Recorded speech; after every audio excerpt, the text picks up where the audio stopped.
उसके बाद इंग्लिश वो हिंदी की इंग्लिश और संस्कृत के जो टीचर थे उन्होंने भी अनेक प्रकार का हमें मतलब मार्गदर्शन दिया। इस प्रकार उन्होंने मार्गदर्शन दिया।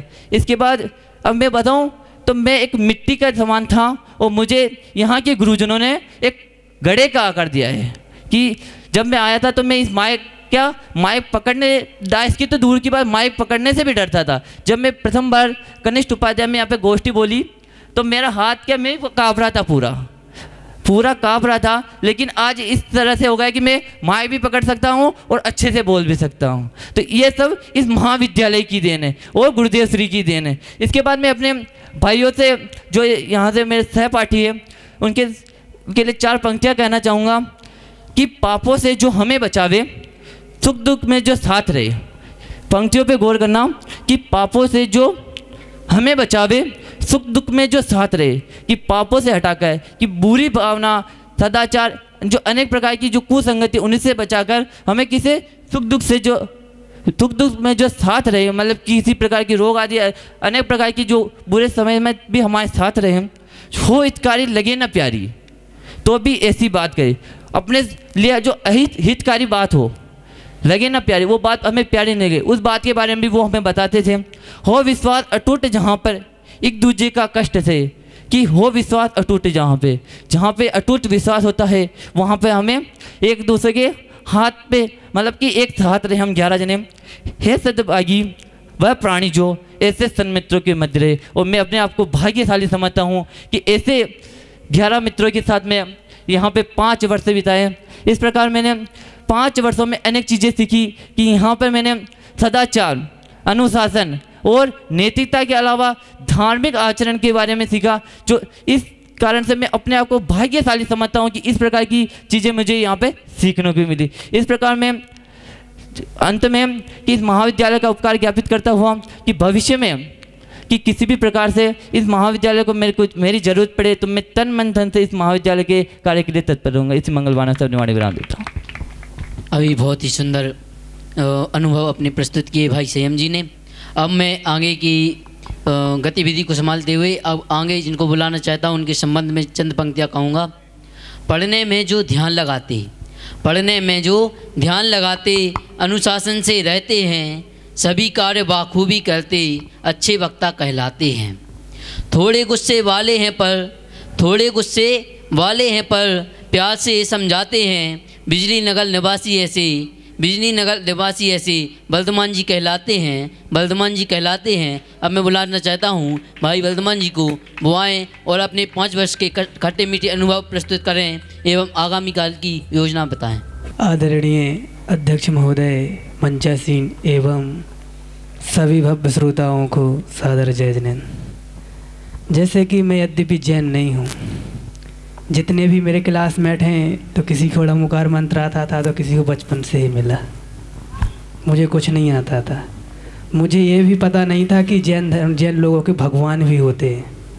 मुझे सिर्फ जो साधु दिगंबर घूमते हैं मैं उन्हीं को मानता था कि जैनों के सिर्फ यही भगवान है।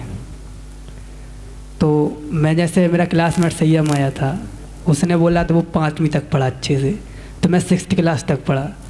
फिर मैं जब बंडा पढ़ने गया तो वैसे स्कूल में बंडर ऑफ साइंस का निबंध याद नहीं हो तो उससे बहुत मार गलती थी, तो मेरा पढ़ाई छोड़ने का पूरा इरादा बन गया था। लेकिन मंझले भाई साहब ने कि तूने पढ़ाई छोड़ी तो तुझे मैं घर पे मारूंगा, तो मैंने पढ़ लिया।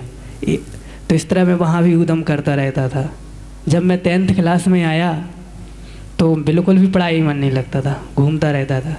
तो उसी साल से केसी जंसन ने आना पढ़ाना चालू किया था स्कूल में। बहुत उद्यम करता था, उनको चौक भी मारता था पीछे से। तो उन्होंने मुझे पाठशाला बुलाना चालू कर दिया। वो चौक मारना मेरा सार्थक रहा। उस चौक मारने की वजह से मुझे जैन धर्म पाठशाला पढ़ने को मिली। वहाँ ड़मुकार मंत्र उन्होंने याद कराया लेकिन भूल गया था, अच्छे से याद नहीं रहा था।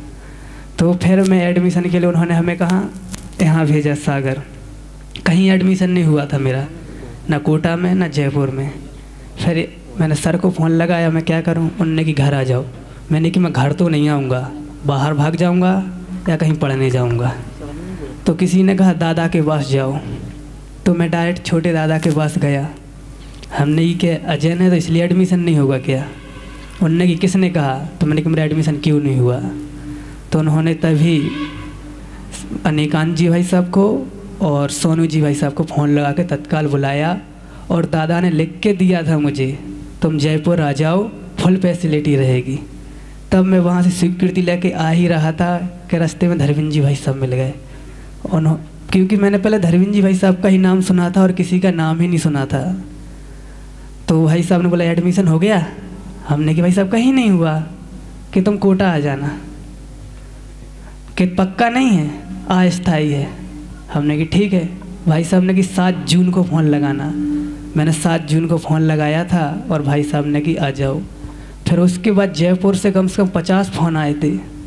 हमने उनसे इतना तक झूठ कह दिया था मेरे पास आने किराए को पैसा नहीं है। तो सोनू जी ने कहा तो 5 साल का तेरा पूरा खर्चा दूंगा, जो कुछ भी आएगा, लेकिन जयपुर आ जा। मैंने कि मैं धर्मेंद्र जी को छोड़ के कहीं नहीं जाऊंगा। मैंने कि आऊँगा तो जाऊँगा, कोटा जाऊँगा ना, कहीं नहीं जाऊँगा। तो फिर मैं यहाँ कोटा आया। तो यहाँ कुछ भी नहीं मुझे आता था, किसी से न बात करना ना कुछ, चुपचाप। तो यहाँ आया था तो कनिष्ठ भर डेली शाम के टाइम भाई साहब के घर जाता था, धर्मेंद्र जी के यहाँ टीवी देखता था और धानी के साथ खेलता रहता था और अपनी पढ़ाई से ही मन रखता था। यहाँ तक कि मैं सीनियर शख्स से बात नहीं मैंने की थी दीपावली तक, तो ओनली खेलता ही रहता था। तो अब मैं अपने 5 साल के अनुभव बता रहा हूँ। तो ये प्रेमचंद जी भाई साहब ने जो संस्था खोली ये बहुत ही बड़ा है। इससे हम लोगों को पढ़ने को भी मिल रहा है और हम लोग जो पढ़ के यहाँ से बाहर जाते हैं, समाज में प्रवचन करने जाते हैं, तो पब्लिक को भी ये बात बता पाते हैं। यदि मैं यहाँ पढ़ता तो हर चीज़ था, लेकिन यहाँ से जाकर मैं पढ़ने का जब मैं गांव वापस जाता था तो आगम के अनुसार मुझे कोई आचरण वाला कोई व्यक्ति नहीं मिलता था। तो ये बात मुझे झूठी लगती थी। यद्यपि मैंने 11वीं क्लास में जैनों के भगवान का अस्तित्व है ये भी बात मैंने स्वीकार नहीं की थी, आज बता रहा हूँ। ये बात मैंने कब स्वीकार की थी? फर्स्ट ईयर में की थी, क्योंकि मैंने सोची कोई आगम ग्रंथ ऐसे झूठे लिख के इतना बड़ा जैन शासन चला नहीं सकता है। मैंने तर्क, युक्ति, आगम, अनुमान ज्ञान से सार्थक माना, तब जैन धर्म स्वीकार किया। मैंने यहाँ तक कि वरिष्ठ तक में अभिक्ष खाया है, लेकिन जब फर्स्ट ईयर में जब मैं रत्नाकर श्रावकोच्चार पढ़ा और आगम की बात सही लगी, उस दिन से मैंने सब छोड़ा था। उसके पहले नहीं मैंने छोड़ा था। और मैंने जो भाई साहब का आचरण देखा, हमने कि हाँ आगम में जो आचरण बताया है श्रावक का, वो आचरण वाले प्रेमचंद जी बजाज हैं। तो उनको मैंने अपना आइडियल बनाया। उनका आचरण देख के मुझे जैन धर्म में दृढ़ता आई। हमने कि हाँ जैन धर्म में कुछ है, तब मैंने इसको माना। मैंने ऐसे ही नहीं माना। यहाँ मैं 5 साल पढ़ा, किसी ने नहीं पूछा कि तुम जैन बन गए हो कि नहीं बन गए, किसी ने भी नहीं पूछा। यहाँ तक कि न किसी ने भेदभाव किया, न किसी भी स्टूडेंट ने, न किसी भी टीचर ने, किसी प्रकार का नहीं, ना पूछा, अभी भी नहीं पूछा। मैं यहाँ खड़ा हूँ। क्या उनको ये लगा है जब इसको समझ में आएगी तो मान लेगा? तो मुझे समझ में आई तो मैंने तभी माना, उससे पहले नहीं माना। और आदरणीय रतन जी भाई साहब ये कहते हैं अपने हो किसी से कम मत समझो। और रतन जी भाई साहब प्रमादी नहीं हैं, ये प्रमाद रहित हैं। क्योंकि जब उस बिल्डिंग में जब मैं पिछली साल रहता था तो रश्मि जी भाभी एक बात बताती थी, जब इस मंदिर का निर्माण हो रहा था तब भाई साहब यहाँ 5 बजे आ जाते थे सुबह और रात के 10 बजे जाते थे। न उनका खाने का सही टाइम रहता था, ना कुछ रहता था। इस तरह उन्होंने दिन रात मेहनत करके इस मंदिर को बनाने में अपना बहुत बड़ा योगदान दिया है। और वो हमेशा समय समय पर बुलाते हैं और गाइडेंस भी करते हैं। कहते हैं कोई अच्छी चीज़ भी पढ़ाते हैं, पत्रिका में आती बात करामत की, वो पढ़ाते कि बेटा पढ़ो। जहाँ लगता है एक गलत रास्ते पर जा रहा है वहाँ बुला के समझाते हैं, बेटा ऐसा है। और आदरणीय धर्मेंद्र जी भाई साहब का एक बार जब वरिष्ठ में था मैं, जब मेरे मम्मी पापा आए थे मिलने को, उस दिन ही मेरी गोष्ठी थी और का संचालक कर रहे थे हमारे नीतीश जी। ठीक, तो मुझे कि मैंने मम्मी पापा से कहा आप ट्रेन में आए हो तो आप आराम कर लो, तब तक मैं 15 मिनट में आ रहा हूँ। क्योंकि मैं मम्मी पापा के सामने मैं बोल ही नहीं पाता था। तो वहाँ मैं बोलने आया तो माइक पे बोल नहीं रहा हूँ। जितना मैं बोल सकता हूँ या कुछ भी कर रहा हूँ, प्रवचन कर सकता हूँ, तो वो आदरणीय धर्मेंद्र जी भाई साहब की देन है। क्योंकि जब मैं प्रवचन करने 10 लक्षण में जा रहा था, हमने कि भाई साहब मैं क्या करूँगा? तो भाई साहब ने कि तुम कर सकते हो। तो मैं वहाँ प्रवचन करने जहाँ गया था वहाँ गुरुदेव के समय के टाइम के आदमी थे पूरे, और कोई नहीं था। तो वही मैंने वहाँ बिना प्रवचन की तैयारी कुछ नहीं करता, डायरेक्ट प्रवचन करने जाता था। 1.25 घंटा प्रवचन चलता था मेरा, बिना तैयारी की, समय सारी की, सिर्फ एक गाथा एक ही टाइम लेता था। इतना कॉन्फिडेंस आया भाई साहब की वजह से। यदि भाई साहब ने जो कुछ किया उन्हीं की वजह से, ना मैं कुछ नहीं हूँ। आदरणीय सौरभ जी भाई साहब, ये भी शांत स्वभाव से हमेशा समझाते रहते हैं। कहते हैं बेटा हमेशा सही मार्ग पे चलो, गलत मत चुनो, अच्छा करोगे तो सभी अच्छा होगा। और आदरणीय अभिनय जी भाई साहब वो कहते हैं बेटा जीवन में सिर्फ 2 उद्देश्य रखो, यदि एक नहीं हो पाए तो इसको कर लेना। यदि जो तुम पहले मेन रखो, रास्ते में यदि तुम्हें कोई करना है तो कोई ना कोई कार्य करते रहो। और हमारी भाभी हैं रश्मि जी भाई साहब, रश्मि जी भाभी, ये हमेशा कहती हैं बेटा तू यहाँ पढ़ने आया है तो तेरे बहुत महापुण्य का उदय है, यदि तेरा पुण्य का उदय नहीं होता तो तू यहाँ नहीं आता। वो मुझे भव्य कहती हैं। मैंने कही मैं भव्य होता तो मैं जैन कुल में जन्म लेता। तो वो फिर भी कहती बेटा तू भव्य है। हमने की ठीक है। वो हमेशा समझाती रहती हैं, सही मार्ग देती हैं, ऐसे समझाती। इसी प्रकार नेहा भाभी जी भी, जब मैं 11th क्लास में आया था तो मैंने बताया ना डेली मैं उन्हीं के घर पे जाता था, तो वो मुझे समझाती थी, लोक व्यवहार बताती थी, सब बताती थी। उन्हीं ने क्लास पढ़ाई और उन्होंने सब समझाया।